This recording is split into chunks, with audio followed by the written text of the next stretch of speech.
It was about 5 or 6 weeks ago that Victoria spoke to a group of 600 people at a Rotary Club, and she's going to be giving the same speech to us today.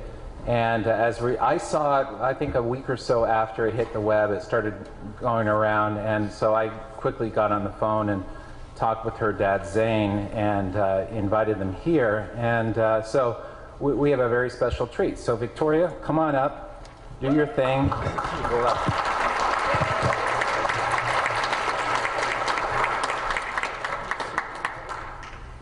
Have you ever wondered why Canada is in debt? Have you ever wondered why the government forces Canadians to pay so many taxes? Have you ever wondered why the bankers from the largest private banks are becoming wealthier and the rest of us are not? Have you ever wondered why the gross national debt is over $800 billion?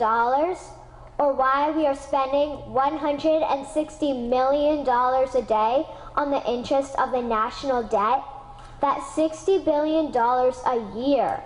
Have you ever wondered who receives the $60 billion? What I have discovered is the banks and the government have colluded to financially enslave the people of Canada. I will share with you 3 important points of reference which will hopefully spark enough interest and concern for you to continue the research on your own and to engage your government to stop this criminal act against the people of Canada. First, we will briefly examine the Bank of Canada. Second, we will see how our banking system works today. And lastly, I will offer a viable solution that we can petition our government to implement. A very little known figure in Canadian history is J.L. Gradon McGeer. He was a lawyer, member of Parliament, and Mayor of Vancouver. His contribution to Canada is probably the greatest in our history. He championed the creation of the National Bank of Canada, whose sole purpose is to create and manage Canada's money. It was formed on July 3, 1934, and owned by all Canadians. Until the 1970s, because of the Bank of Canada, Canada's national debt was held at a constant, manageable level, until the government decided to implement what we now have as our modern-day banking system that is robbing the Canadian people. So how are they robbing us? Allow me to explain how our private banks and government work today. First, the Canadian government borrows money from the private banks.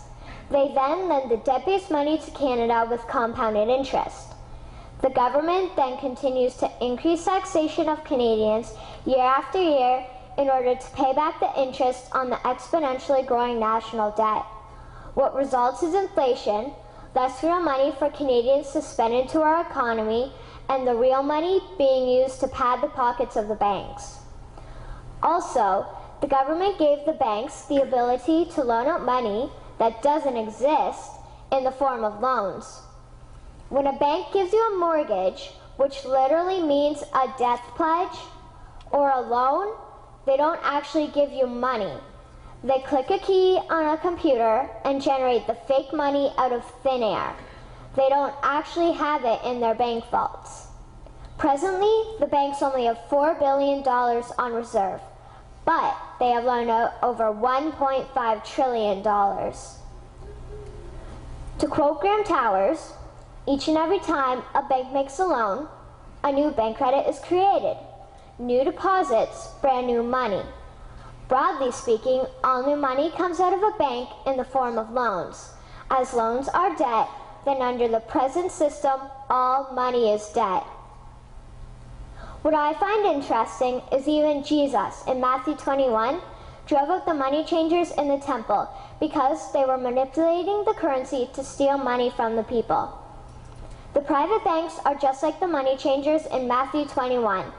They are defrauding and robbing the people of Canada, thus their freedom, and they need to be stopped. How should the banking system work? In an infamous interview, Mr. McGeer asked Mr. Towers, "Can you tell me why a government with power to create money should give that power away to a private monopoly and then borrow that which Parliament can create itself back at interest to the point of national bankruptcy?" Mr. Towers replied, "If Parliament wants to change the form of operating the banking system, then certainly that is within the powers of Parliament. In other words, if the Canadian government needs money, they can borrow it directly from the Bank of Canada. The people would then pay fair taxes to repay the Bank of Canada. This tax money would in turn get injected back into our economic infrastructure and the debt would be wiped out. Canadians would again prosper with real money as the foundation of our economic structure and not debt money. Regarding the debt money owed to the private banks, such as the Royal Bank, we would simply have the Bank of Canada print the money owing, hand it over to the private banks, and then clear the debt with the Bank of Canada. And yes, we have the power and lawful right to do so. In conclusion, it has become painfully obvious, even for me, a 12-year-old Canadian, that we are being defrauded and robbed by the banking system and a complicit government. What will we do to stop this crime? What will we do to ensure that the next generation will live free and clear of the debt-based economy that enslaves them to the banks?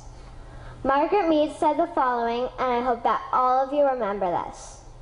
Never doubt that a small group of people can change the world. Indeed, it is the only thing that ever has. Thank you.